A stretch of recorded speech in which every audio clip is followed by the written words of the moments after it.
Morning সবাইকে, welcome back to my channel Lakshmi daily village channel. তোমাদের সবাইকে স্বাগত। তোমরা সবাই কেমন আছো? আশা করি ভালো আছো, ভালো থেকে বুঝতে পারো। আর আমিও ভালো আছি। তো এখন হচ্ছে রেডি হয়ে নিয়েছি, এখন যাবো বাজারে। আর আজকে হচ্ছে ষষ্ঠীর পরের দিন।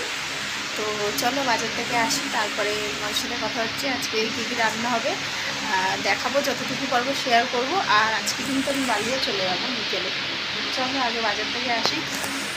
এত রোদ বাইরে, ইচ্ছে করে না, কিন্তু ইচ্ছে না করলেও যেতে হবে, খেতে হলে তো যেতেই হবে। চলো আবার পরে কথা হচ্ছে।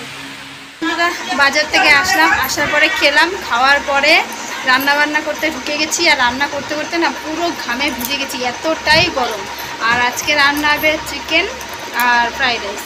তো আমি রান্না করছি, রান্না করতে করতে ঘেমে গেছি। তার মধ্যে আবার মাম্মামকে স্নান করালাম, স্নান করিয়ে এখন আবার রান্না করব। এদিকে মাংস বসিয়ে দিয়েছি।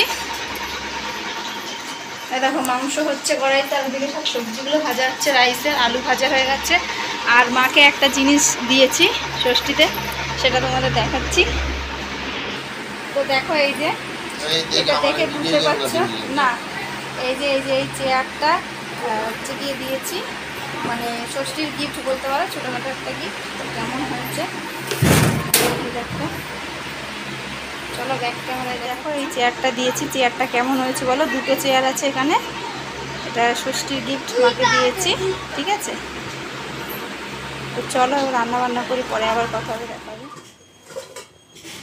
আর এই যে দেখো ফ্রাইড রাইস রান্না হয়ে গেছে। এখন হচ্ছে সব খাওয়া দাওয়ার পালা, অনেকটাই লেট হয়ে গেছে, এখন সবাই খাবে।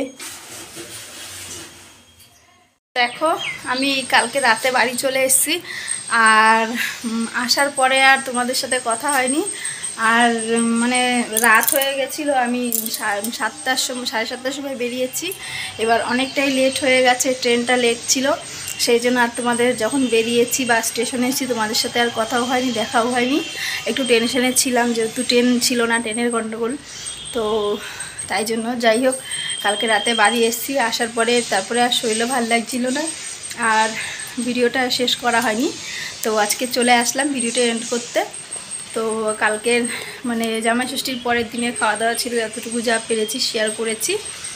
আর মাকেও গিফট দিয়েছি ষষ্ঠীতে তো মাকে কিছু না কিছু দিতে হয়, তো শাড়ি দেওয়া হয় বেশিরভাগ।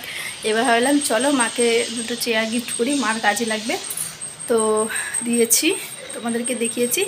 তো যাই হোক, বাড়ি চলে এসেছি, চলো বাই বাই।